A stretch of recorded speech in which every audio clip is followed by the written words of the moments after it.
aye soki abota maki lelo te mais libota nga okomela même te bongo kwa libota te ya ngwa tika to profiter pe awa la radio Lokole pour na ko présenter encore pour la énième fois que souhaiter joyeux anniversaire à l'apôtre Didier Bitemo depuis le Canada.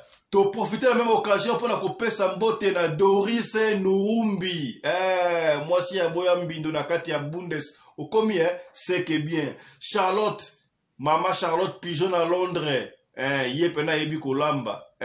Soko lingi liboko ya solo pa Maman Charlotte. To pesa tango na Nzambe. Donnons le temps au temps. Okomi ya papa Ibrahim, président YL. Bokomi Nzambe na nyoso nde makambo. Ruth Ambamba depuis les États-Unis d'Amérique.